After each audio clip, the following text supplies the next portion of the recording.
Bem-vindos ao Euronews de noite. Terminou quase um ano de impasse, pelo menos por agora. Espanha já tem oficialmente primeiro-ministro. O Parlamento espanhol aprova com uma maioria de 2 votos a proposta de um governo constituído pelo PSOE e o Unidas Podemos. Há um antes e um depois. O ataque ao Charlie Hebdo foi há 5 anos.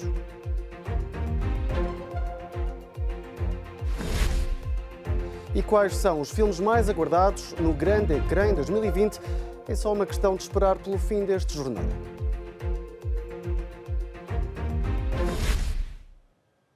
Foi validada a coligação de esquerda entre os socialistas espanhóis e o Unidas Podemos. Mas agora, para governar, é necessário encontrar consensos num Parlamento com mais de 20 partidos.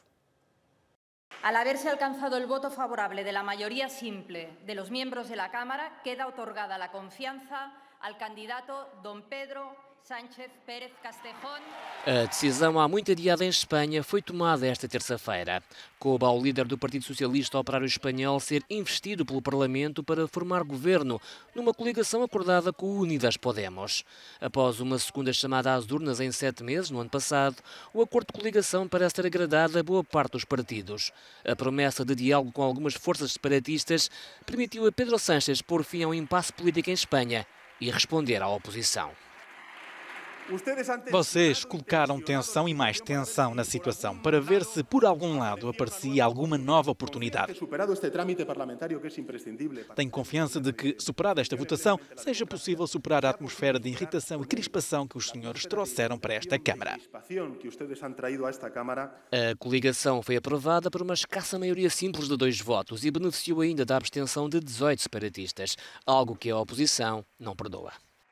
Forçou novas eleições com o solene compromisso de não depender da extrema-esquerda, dos separatistas e dos nacionalistas bascos. E hoje, Sr. Sánchez traz-nos esses como parceiros, sem qualquer explicação para a sua enorme mentira aos eleitores espanhóis. Mentiu, sabendo que, se dissesse a verdade, perderia as eleições. Esse é o estigma com que nasce este governo, contra a Espanha, o mais radical da nossa história.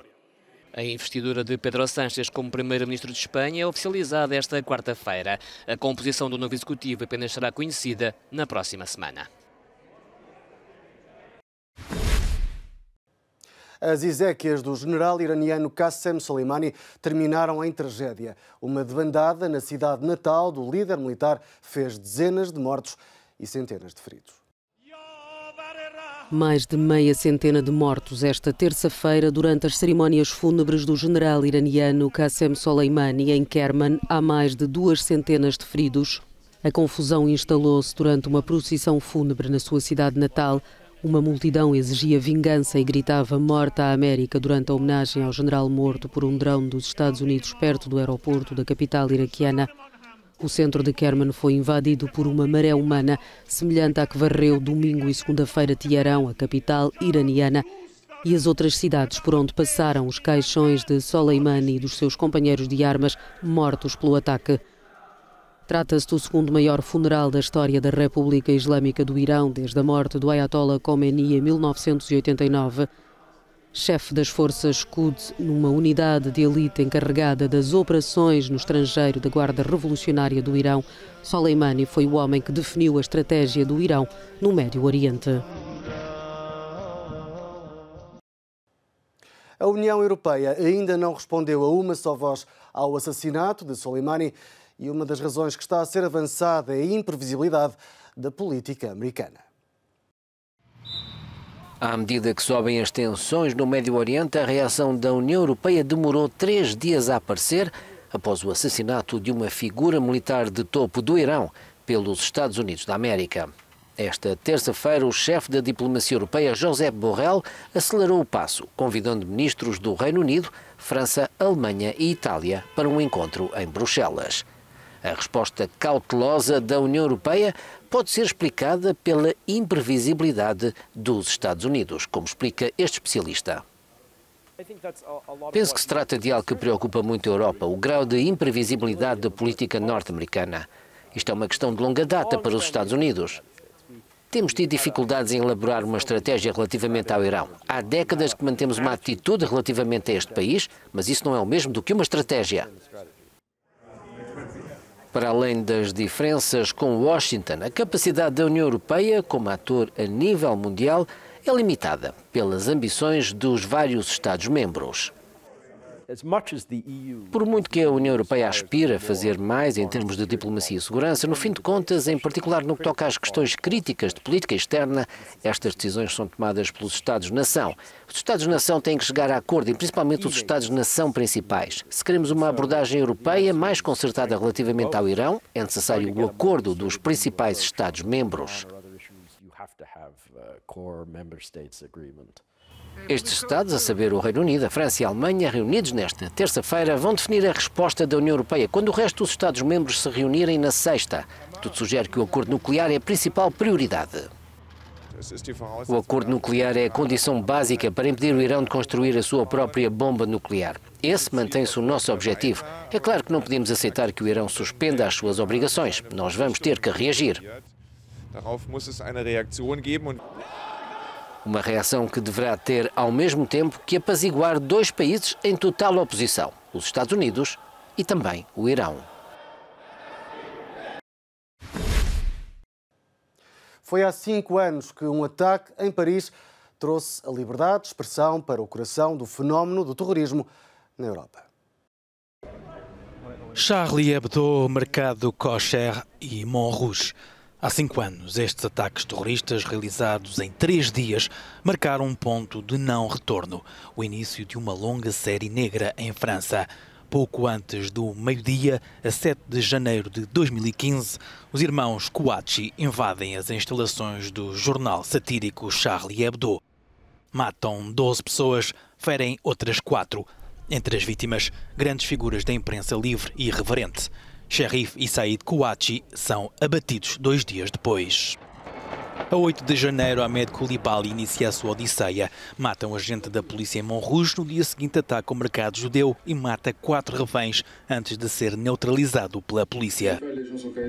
Koulibaly afirma ser do grupo Estado Islâmico. Os irmãos Kouachi seriam da Al-Qaeda da Península Arábica. Os ataques uniram os franceses como nunca, incluindo na rejeição da censura pelo medo. Quem patrocinou os ataques nunca será, provavelmente, levado à justiça. O julgamento, que terá início em maio, será o dos 14 alegados cúmplices. 3 permanecem a monte. No Charlie Hebdo, a ferida permanece aberta, mas a equipa editorial, com Riz na liderança, continua na cruzada eterna contra políticos e religiosos, quase 14 anos após as primeiras caricaturas de Maomé.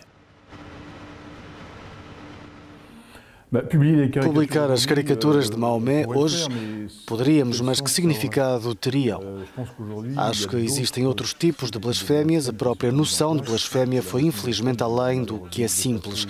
Hoje, muitas coisas são sentidas como blasfémia ou agressão e, como disse anteriormente, há novas censuras, novas proibições.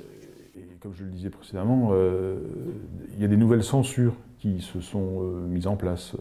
5 anos depois, as investigações continuam para traçar a linha de contactos feita pelos irmãos Kouachi.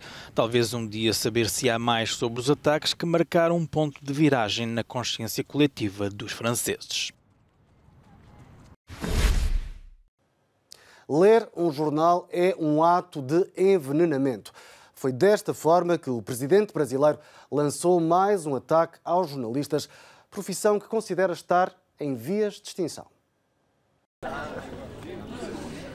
Um discurso típico de líderes autoritários. Foi desta forma que a Associação Brasileira de Jornalismo Investigativo classificou o mais recente ataque do presidente Jair Bolsonaro contra a imprensa do país. A Associação Brasileira de Imprensa também criticou as declarações do chefe de Estado, que esta segunda-feira disse que os jornalistas são uma espécie em extinção e que os jornais envenenam e desinformam. Quem não lê jornal não está informado.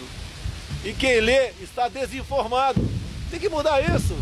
Vocês são uma espécie de extinção. Na declaração aos jornalistas junto ao Palácio da Alvorada, em Brasília, Bolsonaro visava em particular um artigo do site UOL que diz que, apesar do presidente apelar ao voto em candidatos que não recorrem ao chamado fundão, o fundo eleitoral, ele usou recursos públicos na campanha a deputado em 2014. O presidente brasileiro também atacou o jornal Folha de São Paulo, acusando-o de preferir publicar mentiras. Bolsonaro, que à semelhança de Donald Trump tem conflitos recorrentes com membros e títulos da imprensa, cancelou recentemente as assinaturas da presidência a uma dezena de grandes jornais e revistas brasileiras. As autoridades japonesas emitiram um mandado de captura contra Carol Ghosn, mulher de Carlos Ghosn, o ex-presidente do grupo Renault-Nissan, que fugiu à justiça nipónica e se encontra agora no Líbano. Carol Ghosn é acusada de prestar falsas declarações. Agora é Carol Ghosn, mulher de Carlos Ghosn, ex-presidente da Renault-Nissan, a ser procurada pela justiça japonesa. As autoridades emitiram um mandado de captura. Carol, que também já não está no país, é acusada de perjúrio. Os procuradores acreditam que a mulher do executivo, caído em desgraça, mentiu a um tribunal de Tóquio no ano passado sobre a transferência de dinheiro de uma conta entre empresas ordenada pelo marido e que terá lesado a Nissan. Também terá faltado a verdade sobre se conhecia pessoas e sobre reuniões com elas. As alegações não estão ligadas à fuga do marido para Beirute. Os dois estão naquele país do Médio Oriente, apesar da justiça nipónica ter proibido contactos. Carlos Ghosn, acusado de irregularidades e abuso de confiança na gestão da Nissan, fugiu do Japão no dia 29. Tóquio não tem acordo de extradição com o Líbano. O franco-brasileiro deverá dar uma conferência de imprensa esta quarta-feira. Ghosn alega inocência e diz que as acusações foram forjadas pela Nissan, as autoridades japonesas e outros que querem evitar uma fusão total entre a Nissan e a Renault.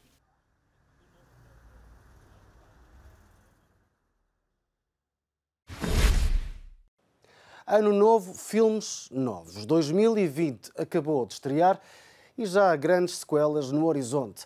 Um dos filmes mais aguardados chega em abril e traz de volta um certo agente secreto. 2020 começa em grande ação com o novo filme de Matthew Vaughn. The Kingsman, o início, é a última sequela da saga do realizador inglês.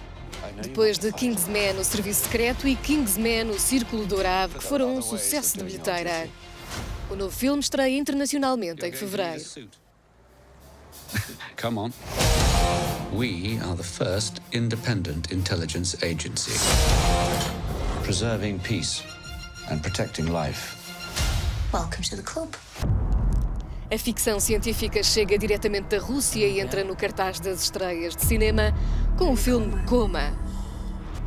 Um mundo de memórias em coma profundo para quem gosta dos mundos cinematográficos de Matrix ou de Inception, a origem. O filme marca a estreia de Nikita Argunov como realizador e estreia na Rússia no final de janeiro.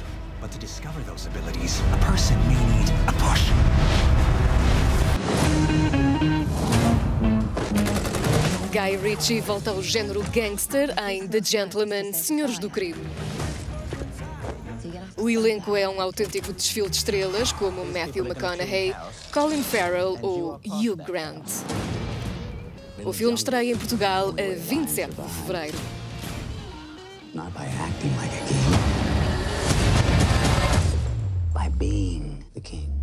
History isn't kind. Em 2020 chega o 25º filme de James Bond. Em 007 Sem Tempo para Morrer, Léa Seydoux interpreta a ligação amorosa de Daniel Craig, que neste filme divide as atenções com Rami Malek ou Christoph Waltz. O agente secreto britânico no ativo desde 1962 chega a Portugal a 9 de abril. O Euronews Noite fica por aqui. Acompanhe-nos também no nosso site e redes sociais. Continue connosco.